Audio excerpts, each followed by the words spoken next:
আসসালামু আলাইকুম। একটা সাক্ষাৎকারই রাজনীতিতে হঠাৎ করেই বড় ঝড় তুলতে পারে। রাষ্ট্রের সর্বোচ্চ সাংবিধানিক পদে থাকা একজন মানুষ যদি এমন কিছু বলে ফেলেন যা নিয়ে প্রশ্ন ওঠে, তাহলে বিষয়টা আর সাধারণ থাকে না। সম্প্রতি একটা জাতীয় দৈনিকে সাক্ষাৎকার দিয়েছেন রাষ্ট্রপতি শাহাবুদ্দিন চুপ্পু, আর সেটা নিয়ে বিতর্ক তৈরি হয়েছে।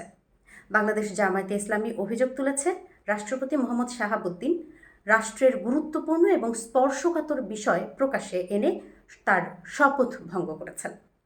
দলটির সেক্রেটারি জেনারেল মিয়া গোলাম পারওয়ার বলেছেন, রাষ্ট্রপতির প্রতিটি বক্তব্য রাষ্ট্রীয় শপথ ও গোপনীয়তার সঙ্গে সম্পৃক্ত।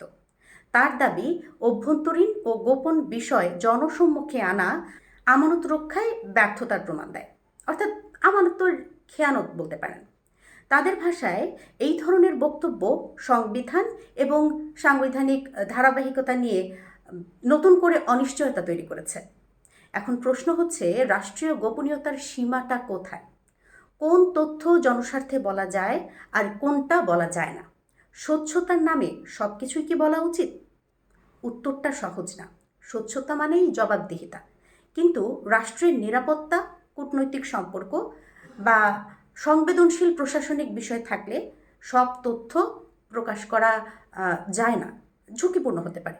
যে তথ্য প্রকাশ পেলে রাষ্ট্রের নিরাপত্তা, আইন শৃঙ্খলা, আন্তর্জাতিক সম্পর্ক বা অভ্যন্তরীণ স্থিতিশীলতা ক্ষতিগ্রস্ত হতে পারে, এই ধরনের তথ্যগুলো সাধারণত গোপনীয়তার মধ্যে পড়ে।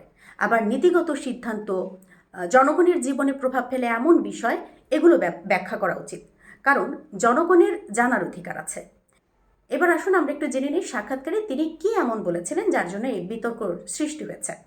রাষ্ট্রপতি ওই সাক্ষাৎকারে জানিয়েছেন, তাকে অপসারণের একাধিক চেষ্টা হয়েছিল। তিনি দাবি করেন, অন্তর্বর্তী সরকারের ভেতর থেকেই তাকে সরানোর উদ্যোগ নেওয়া হয়েছিল। এমনকি একজন সাবেক প্রধান বিচারপতিকে অসাংবিধানিকভাবে তার জায়গায় বসানোর চেষ্টা করা হয়েছে বলেও তিনি ওই সাক্ষাৎকারে উল্লেখ করেছেন। তিনি আরও বলেছেন, কোন দল পাশে ছিল আর কারা অপসারণের পক্ষে অবস্থান নিয়েছিল।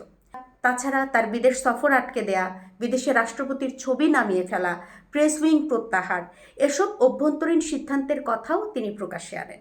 সবচেয়ে গুরুত্বপূর্ণ বিষয় হচ্ছে, তিনি বলেছেন প্রধান উপদেষ্টা বহু বিদেশ সফর করলেও রাষ্ট্রপতিকে জানাননি বা অবহিত করেননি। এমনকি গুরুত্বপূর্ণ আন্তর্জাতিক চুক্তির বিষয়েও তাকে কিছুই জানানো হয়নি। বাংলাদেশের সংবিধান অনুযায়ী রাষ্ট্রপতি রাষ্ট্রের সাংবিধানিক প্রধান আর প্রধানমন্ত্রী সরকারের প্রধান। সংবিধানে উল্লেখ আছে, প্রধানমন্ত্রী রাষ্ট্রপতিকে সরকারের সব গুরুত্বপূর্ণ সিদ্ধান্ত সম্পর্কে জানাবেন বা অবহিত করবেন, এবং রাষ্ট্রপতি যদি চায় তবে যে কোনো বিষয়ে তথ্য দিতে পারেন।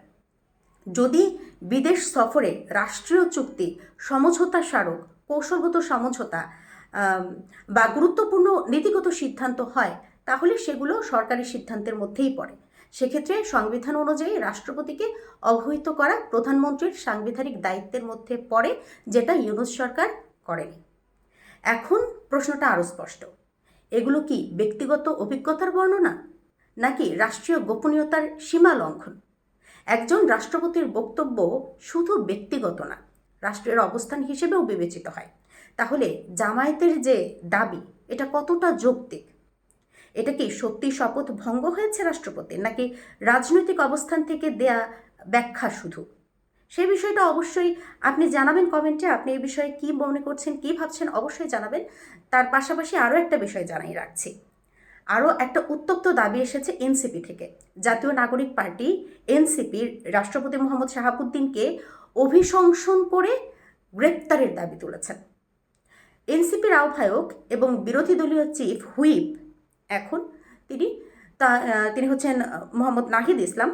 তিনি রাষ্ট্রপতির 24 জুলাইয়ের যে ঘটে যাওয়া গণহত্যা, সেটা ঠেকাতে কার্যকর ব্যবস্থা রাষ্ট্রপতি নেননি, এজন্য তাকে গণহত্যার দায় এড়াতে দেওয়া যাবে না, এই ধরনের দাবি তুলেছেন। এবং তিনি আরও বলেছেন যে সংসদের প্রথম অধিবেশনে রাষ্ট্রপতিকে অভিশংসনের প্রক্রিয়া শুরু করা উচিত এবং তারপর গণহত্যার দায়ে তাকে গ্রেপ্তার করা সম্ভব।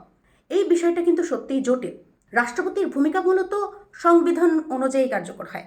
রাষ্ট্রপতি সরাসরি প্রশাসনিক বা কার্যকরী সিদ্ধান্তর কিন্তু নেন না। তার প্রধান দায়িত্ব হলো সরকারের কার্যক্রম পর্যবেক্ষণ, স্বচ্ছতা নিশ্চিত করা এবং প্রয়োজনে নীতি বা নির্দেশ দেয়া। 24 জুলাইয়ে ঘটানো যে গণহত্যা সেটা ঠেকাতে রাষ্ট্রপতি সরাসরি কিন্তু কোনো ক্ষমতা ছিল না, তার ক্ষমতা কিন্তু খুবই কম ছিল। মূল কার্যকরী ক্ষমতা ছিল প্রশাসন, সেনা, পুলিশ এবং সরকারি কর্মকর্তাদের হাতে।